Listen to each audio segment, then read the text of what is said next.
Okay, welcome to the Lighthouse Guild, utilizing adaptive technology for children with visual impairments with Angel Pacheco. Is that right? Pacheco. Pacheco, okay. We're lucky to have him presenting tonight. He has worked at the Lighthouse Guild for over 32 years and currently supervises both the Assistive Technology Center and the Adaptive Living Program at the Lighthouse. He has over 2 decades of experience with assistive technology and 3 decades with computers. So thank you for joining us, and I'll turn it over to you. Thank you very much. Hey, thank you for having me. Hi, everyone. Again, I'm Angel. What I'll be doing tonight is going over accessibility on many different devices. Once I'm done with the presentation, I'll try and answer any of your questions. But one of the things that I like to start off with is Apple devices. So if we can go to the next screen here. Yep. Okay. If anyone has an iPhone and they like to pull it out now, and we can go over the features together.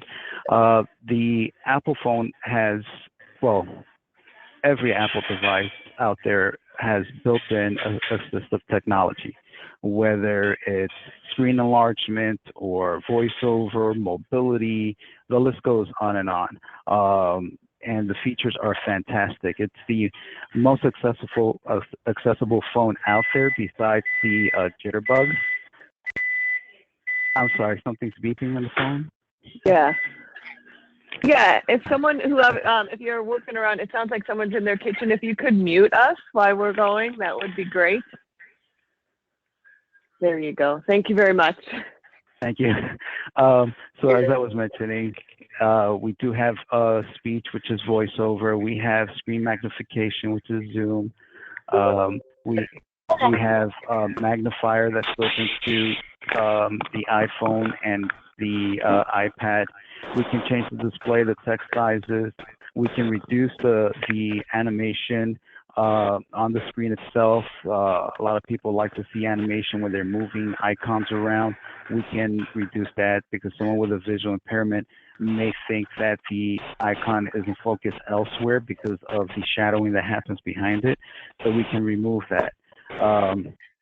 We can have certain speech read back as well, whether it's a paragraph or the entire screen. We also have audio descriptions where available. If you can go to the next screen. Yes, and while I'm switching the screen, I know some people joined in. Thank you for coming. We are recording the call, so if you could put us on mute until Angel finishes his presentation, and then we will open up for questions. Having said that, if you have your computer and you know you have a question, you can always type it in, and I can read it. So thank you very much. Okay, the first item I'd like to go over is VoiceOver. VoiceOver allows for many options for someone with a visual impairment or is totally blind. With the VoiceOver feature, in order to access it, you can go to settings on your phone and then scroll down all the way to accessibility. Once you're in accessibility, you'll see all the options that are available. There's options for vision, there's options for physical and motor, hearing, general, and what we're going to do is go over VoiceOver first. If you select VoiceOver, which is the first option under vision, there's an on and off switch available there. There's another way of turning on the voice. There's a way that you can triple click. And again, there's so many different iPhone variations out there. If you have a home button and your iPhone is set up, you can press the home button 3 times and a list will appear, and then you can choose the options, the accessibility options you want. With the newer phones, there's a button on the right-hand side that if you triple click, it'll bring up the options and you can choose which option you want to turn on. So with VoiceOver, again, that's the speech component. It's available on every Apple device, the Mac, the iMac, the iPad, and the iPhone. It can go ahead and read back all the text that's on the screen. You can change the rate at which it speaks. I prefer a higher rate because I've been working with the technology so long, but you can slow it down until you get adjusted to the rate at which it speaks. Humans generally speak about over 300 words per minute. We don't realize that when we're having conversations with people, and then when they hear a robotic voice, for some reason it takes a little more time to grasp that. So I suggest that the speaking rate just be lowered to about 150 until you get used to it. There are other options below that you can go ahead and change, which is the speech. You can change the voice, the pitch, the voice. Could be a male, female, and there's different options there. One of the important things I want to get to is the Braille part. I know some folks had questions about the Braille portion. All Apple devices do have the Braille software built into it, meaning that if you did have a Braille display, an external display, you can actually connect that display via Bluetooth or a cable connection to a computer system and just get that going right away. So you can have Braille instead of having the screen read back to you. So that's an important feature that only Apple has at this time. If you were using Microsoft, that's a whole different thing. You would need a certain application to get that going. Let's go on to the next screen, because if I speak about VoiceOver, we'll be here all night. The next feature is Zoom. Zoom is the magnification. The magnification does go up to 15 times on the screen. For computers, you can use different keyboard commands to turn the zoom on and off, increase and decrease the magnification. All of this is available on Apple's website. Also, there is a practice feature on the iPhone, which we'll get to a little bit later, that can guide you through all these steps. The magnifier, the next option here, is just that. It uses your camera as a magnifier. So once you turn the magnifier portion on, it'll go ahead and allow you to scan anything, increase the magnification while you're looking at it live. Live meaning that you can move around on the page. And then if you just want to take a picture of it and increase it further on your phone, you can do that. And then you can save that image for a later date. So for example, if you're reading the newspaper and there's an article there with small print, you can go ahead and use the magnifier, put it to the magnification that you need. And if you want to save it for later, you can take an image of it, and then at a later time, just open up the magnifier, open up the picture, and then go ahead and magnify it. Now, you can do that now by just taking a picture, going ahead and taking your two fingers and just spreading it out to open up that picture. But it's much easier with the magnifier because it's a sliding bar rather than using your fingers to expand the size. Okay? So let's go to the next option, which is on the next page. It's the display and text size. I love this feature. It allows you to change the characters on here and many other options. I prefer having the text bold. It stands out more. For some reason, all the phones just have a lot of brightness. You can go ahead and select the bold text. It'll just darken it for you, easier to see. You can enlarge your text. It will take up a little more space. If you make it too large, though, then some of the characters may actually disappear off the title of some icons. So you have to be careful on how large the text you have there. As far as button shapes, you can actually recreate the different outlines on them. In other words, instead of having an outline on them, you can remove the outline so that way there isn't too much motion on your screen. Some folks, usually when they see motion again, it tends to distract them, and they may end up in another area. We also have on and off labels. When you turn that feature on, for us, when we turn on a certain feature, you'll see a green color near the button. That means that item is on. When we slide the button to to the left, usually we get a dark area. It's either dark gray or black. When you turn on the on and off labels, you have a 0 for off or 1 for on.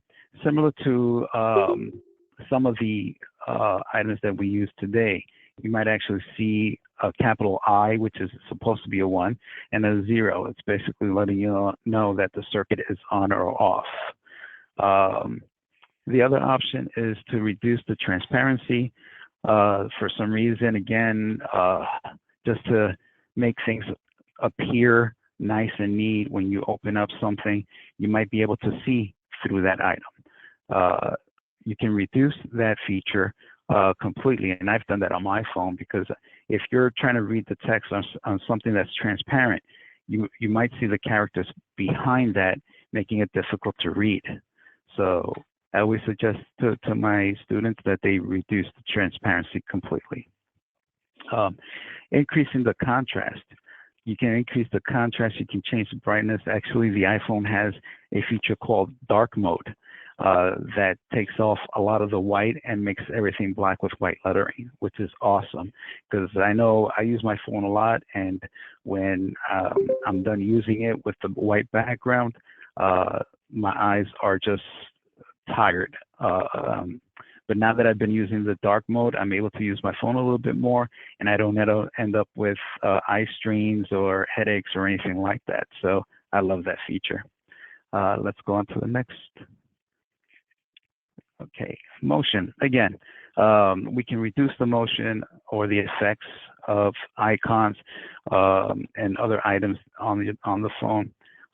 We can also change the way the text is animated. We can also go ahead and change the video previews. Sometimes when you get a text, for example, New Year's Eve, people were texting, Happy New Year. And when you open up that text, all of a sudden you get fireworks and everything. You can turn those features off, so that way only the text comes up without that animation. The spoken text content, again, you can, if you put your finger on certain text, it'll highlight that word. You can have that word spoken back to you. You can actually spread it so that way it reads whatever else is selected. You can have the entire screen read back if you have VoiceOver on with 2 fingers swiping down, and a lot more. Again, when you have the VoiceOver on, it just basically reads a lot of information back to you. But you do need to know a lot of hand gestures in order to use the equipment, especially an iPhone and an iPad. With the computers, it's all keyboard commands. Let's go to the next screen.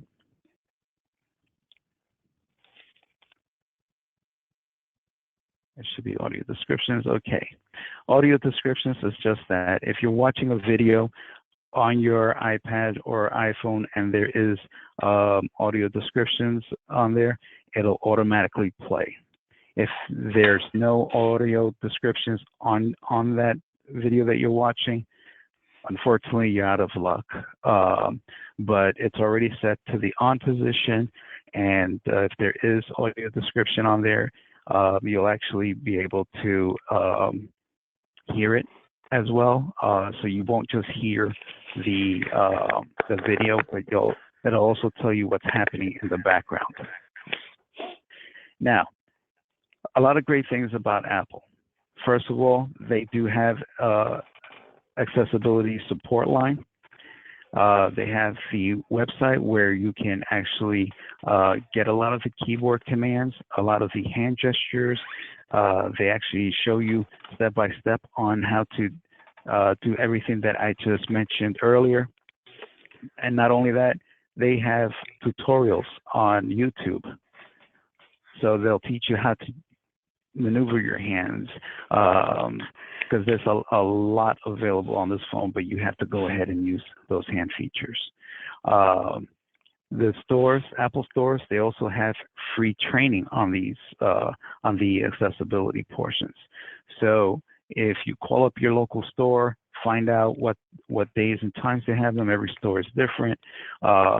Usually in New York, we use the stores on 68th Street and 14th Street. 14th Street is close to a building for folks that have visual impairments and are totally blind, and they often go to that store for assistance. The store on 68th Street and Broadway in Manhattan, that's where a lot of our consumers go for assistance. And they do have folks there that know about accessibility. So when they go in, they're assisted, they're provided training. And also, if you do not have a device with you, they will go ahead and lend you a device for that training, which is fantastic. So that's a great part about Apple.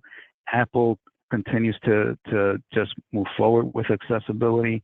Not only, as I mentioned, do they have the voice, the magnification, but they also have the software to run Braille devices, which is awesome. Okay, let's move on to the apps. Be My Eyes is a fantastic app. I am actually one of the helpers on there. I'm one of the volunteers.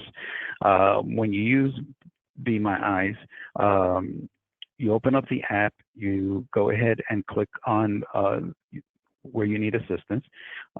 It'll actually go ahead and dial 4 or 5 volunteers.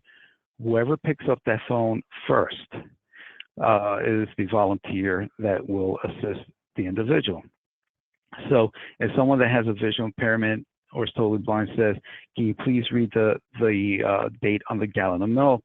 We can tell them, well, can you turn the light on first? Because that individual may not know whether the light is on or off. So they'll go ahead and turn the light on. Then we'll tell them, okay, can you move the milk over to the right? That's where the date is. And then we'll read the date back to that individual. And they'll say, okay, thank you. And that's the end of the call, unless they have other things that they need assistance with. I've helped the people identify money. I've helped them identify where they've dropped things. I mean, so many things, whether their shoe colors match. Yeah, so it's just a fantastic free tool that you can use.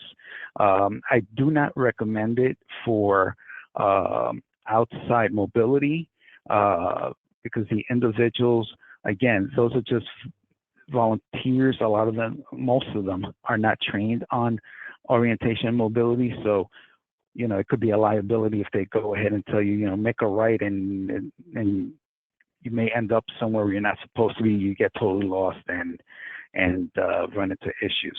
I will be going over another app that has live volunteers that are trained. The other app I want to talk about is the Ira app.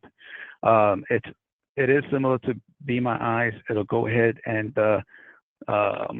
connect you to a volunteer, and actually this is the app that keeps track of you. In other words, if you're traveling from your house to the closest Starbucks and it's 5 blocks away, the volunteer will actually stay with you until you get to that Starbucks. They will tell you, okay, you now need to cross. Before you cross, the light is red for you or the light is green for you. They will just walk with you all the way through, because they will have your GPS, your location. Once you get to your location, you just say goodbye, thank you, and that's it. Now, it's free for 5 minutes. Then if you hang up and call back, it's free for another 5 minutes. Their fees are always changing. I don't recall what they are now, but it can get a little expensive.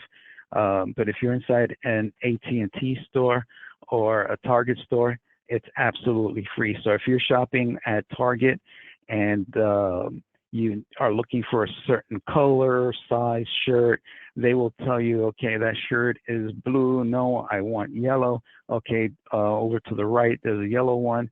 The sticker is on the top. No, that's an extra large. Medium is the next one. Okay, I got it. And the individual can just put it into their cart.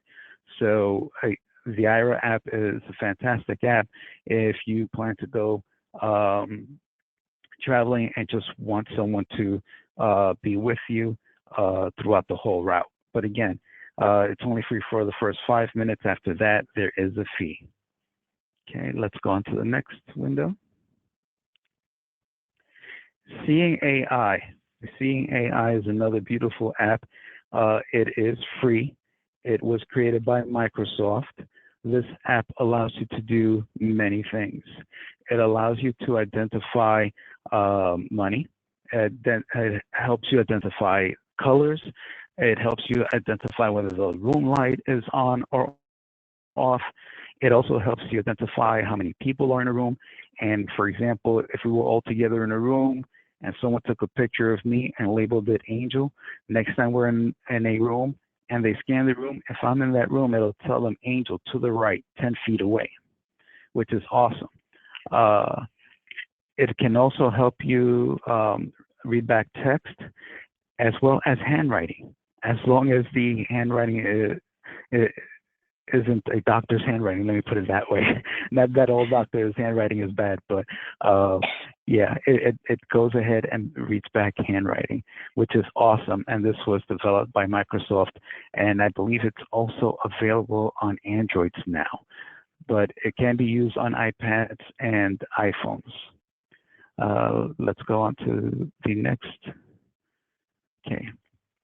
Amazon Alexa, another little great device that a lot of folks can use. I've actually worked with parents and autism and went over a few things on how they can use Alexa. I have my Alexa right here next to me. It's muted so that way she doesn't go on and starts asking, you know, can you speak louder or anything.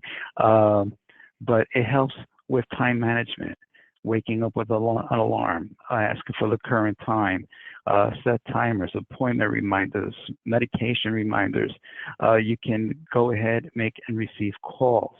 You can send and receive texts. You can have the wireless home. Oh, there it goes. It just went off by mistake. We can also set the thermostat. We can do the alarm system. We can listen to different stations. We can order groceries, Amazon orders, and so much more. I'm actually going to go ahead and unmute my Alexa here. Alexa, set temperature to 70 degrees. The heat set to 70. And it went ahead and set temperature to 70 degrees. Alexa, play 1010 Wins for me. 1010 Wins from radio.com. Acme is hiring for second shift order selectors at the Acme. Alexa, stop. Alexa, wake me up at 6:30 with Z100. Alarm set for 6:30 a.m. tomorrow to Z100 on iHeartRadio. Would you like this alarm set for every weekday? No. And those are just some of the features that you can use it. If you are at work and you want to tell your child something, you can actually send a message through the Alexa app. It could be verbal, or you can have Alexa just repeat it into the house. You can have multiple Alexa devices throughout the house, and it'll repeat it throughout the entire house or a certain device. You get to choose which device or devices you want that information sent to. Again, another wonderful little device. And if you do have, what I'm using right now is the Echo Dot, but if you do have the other devices that have the cameras, again, you can communicate visually with your child if they have some vision. You can actually see what they're doing while they're at home, and just a lot. So you can also set reminders for your kids. Hey, 5 o'clock, take out the garbage. 6 o'clock, do the dishes, and so many other options. It's just wonderful how far technology has come today. I remember 30-something years ago when I had to put in a 1-foot card into a computer system, and the voice that came out there was terrible, and that one piece cost over $3,000. And compared to today's feedback with the sound, like Alexa is almost a human sound. It's awesome, but also scary. But all right, let's go on to the next slide, please. Someone had a question about ZoomText. ZoomText is a screen magnification program. It does come with some speech, with limited speech. It's not a full screen reading program. That's because there are two versions. The magnifier reader is just that. It'll magnify a great deal. Usually I tell my consumers that if you're magnifying more than 8 times, it's time to move over to voice, because once you increase it more than 8 times, you're not going to get too many words that fit into the screen. So it's going to take you much longer to make out what those words are. With the partial reader, it'll read back a lot of information, but not everything. That's where JAWS comes in. And if we can go to the next screen. Oh, I'm sorry, I didn't put JAWS there. JAWS stands for Job Access with Speech. The JAWS program is a full screen reading program, and as long as there is text there, and if on web pages pictures are captioned properly, then you'll get the feedback as to what's in that picture. There's different costs to each of these. If you're using it at home, I believe they have an annual plan of about $89, I believe. If you're at a job site, you're looking at $1,200 and up to have this software on your system. And I can explain that a little bit later if someone wants further information on that. The screen that's up now are the types of Braille displays. The one on the left is from Freedom Scientific. It's the Focus 40, which means that there's 40 Braille cells. And on the right, you have the HumanWare Braille Note Touch 18 Plus. It's actually a note taker and a tablet. I'm going to go over the device on the left first. The Focus 40 is just a Braille display that can actually take over the keyboard. So we can connect the device to a computer system. Now, if it's an Apple system, the Apple system should be able to automatically detect it, and you can start working with it, no problems. If it's a Microsoft system, usually you need JAWS in order to run it, because JAWS has the files needed to run that device. Every program that you run on the computer, or every piece of hardware that you have on your computer, needs some kind of software in order for it to work properly. And again, Apple already has that installed in their systems. Whereas with Microsoft, you actually need another component in order for these devices to work. With the Focus 40, you can use it just like a keyboard. It has Braille keys. I don't know if most of you are able to see it, but there's a total of 4 key buttons on the left, and then 4 on the right, and in the middle there's a space button, along with more buttons in the front and on the side.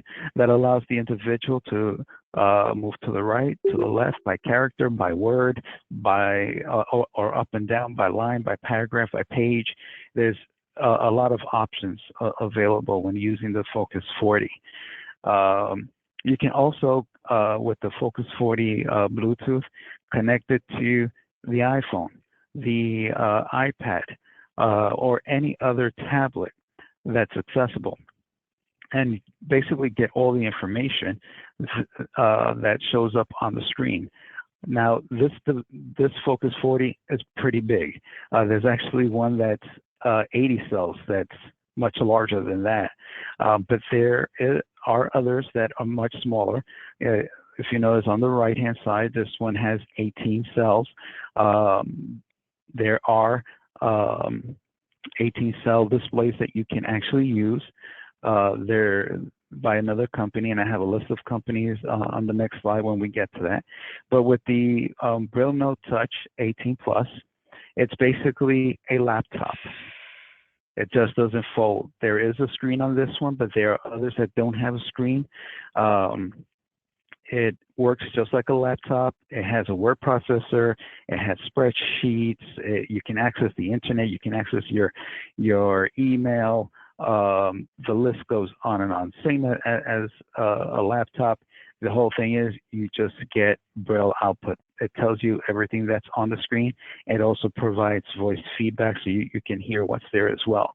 For privacy, you can use a Bluetooth earpiece. The same thing when you're using your iPhone or any device that has speech. You can always get a Bluetooth earpiece, so that way you're the only one that hears it, and your bank account is not read back out loud to everyone.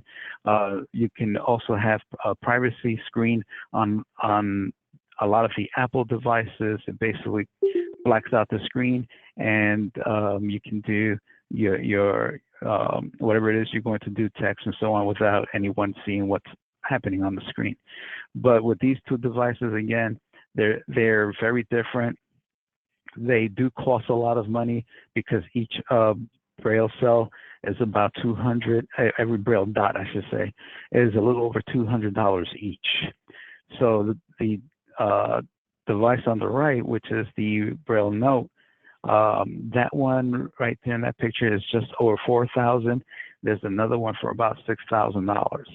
The Focus 40 on the left is just over $1,000. These prices do fluctuate depending on the version that comes out, the changes that are made to them, and so on. Let's go on to the next screen. I provided a list of contacts for you. Bookshare, that's for audiobooks. CTech is a company that sells a lot of these products along with iAssist, HIMS, HumanWare. And I added the Microsoft accessibility number. So if you do have a Microsoft PC, Microsoft PCs do have voice, which is narrator, and also a magnifier. If you're using Windows XP, the magnification and speech has improved a great deal. And Visibility is another company that will also sell you these products. A lot of these companies will also go to your home to demonstrate them. I know a lot of you are not in New York, but some of these companies actually have people throughout the United States. So a vendor can actually go to your home and show you a certain product and talk to you about the pricing. And in New York, the New York State Commission for the Blind does have a monthly plan. You can take out a loan, I believe it is. Last time I heard, the rate was 4-point-something%. So you can make monthly payments with that. If you do have a child in school, just realize that your child also has the right to the same education as any other child that's there. Go to the disability department, demand that they provide your child with equipment. In New York City, they do provide the children with the equipment only while they are in school. And unfortunately, once the summer comes and school ends, those devices have to be returned to the school, and they don't have these devices. And when they return back to school, sometimes they forget how to use the devices, or newer devices come out, and then they have to go through retraining. So it's important to make sure that as parents, you go into the school and give them heck when you have to, because a lot of times they may not even tell you that these items are available, but every school is supposed to have it. I also know that in New York City, a lot of the libraries, they were, some of the computers were installed, had magnification installed onto them along with speech. So check with your local library to see if they have an accessible computer that your child can use. So that's another place that they can go to practice these skills. But I am going to tell you right now, start them now. Your 2-year-old, your 3-year-old, whatever age, because as they continue to grow with the technology, it makes it easier for them to just keep up with everyone else. I used to run a Saturday program for over 12 years, and it's the best part of the 30-something years I've been at the agency.